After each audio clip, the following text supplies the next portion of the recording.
नमस्कार दोस्तों।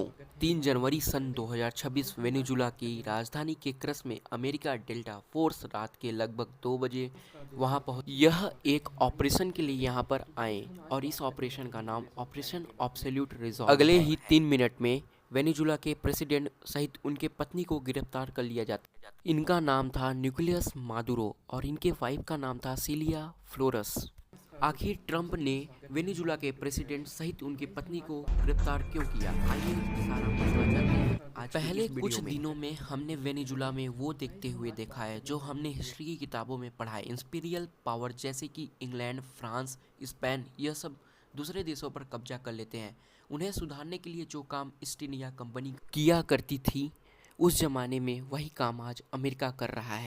अब यह दोनों ही अमेरिका के न्यूयॉर्क में इलिसिट ड्रग सप्लाई और वेपन रिलेटेड चार्जेस फेस कर रहे हैं। ऑपरेशन के बारे में लोगों को जानकारी देते हुए डोनाल्ड ट्रंप ने कहा, अभी कुछ समय तक अमेरिका ही वेनेजुला को कंट्रोल करेगा। वहां के नेचुरल रिसोर्सेज से लेकर सरकार तक हर चीज पर यूएस। अब जरा सोचिए, अगर यही काम चाइना हम पर कर दे, लद्दाख पर कर दे कब्जा, फिर अरुणाचल प्रदेश पर कब्जा कर ले, तो कोई बोलने वाला नहीं होगा, कोई बचने वाला नहीं होगा। वैसे अमेरिका और वेनेजुला के बीच का टेंशन जो कई दशकों से चलती, 150 से ज़्यादा US military aircraft, drones, fighter jets, bombers, यह अमेरिका के वह शिप्स सितंबर के महीने में से ही वेनेजुला के आसपास तैनात कर दिए जाते हैं। वेनेजुला के अंदर बहुत ही बड़े हिस्से पे पावर कट कर दिया गया और एयर डिफेंस सिस्टम को न्यूट्रलाइज कर दिया गया।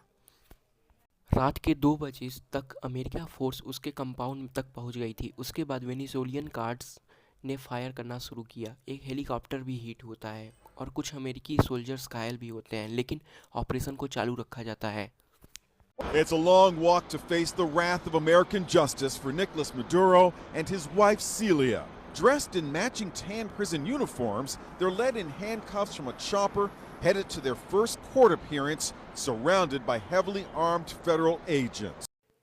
उन्हें गिरफ्तार करने के बाद सुबह के 4 बजे तक वे शिप तक पहुंच गए थे और वहां से न्यूयॉर्क निकल जाते हैं। सवाल ये उठता है कि क्या वेनेजुला का तेल इतना इम्पोर्टेंट है अमेरिका के लिए, या फिर कोई और वजह है? और अगर कल को चाइना ताइवान पर कब्जा करता है तो अमेरिका उसे किस मुंह से जवाब देगा? वेनेजुला के राष्ट्रपति को गिरफ्तार करने का मुख्य कारण यह था कि उन पर नार्को टेररिज्म का आरोप लगाया गया। नार्को टेररिज्म साजिश में शामिल होने का उन पर आरोप लगाया गया। हिंसक ड्रग तस्करी संगठन पर फार्क के साथ रिलेशनशिप के लिए भी उन पर आरोप लगाया गया। समय समय के साथ इस पर ड्रग तस्करी के आरोप लगाए गए और इनका रिलेशनशिप भी फार्क के साथ ही था। इसलिए मुख्य कारण यह पर है आरोप का।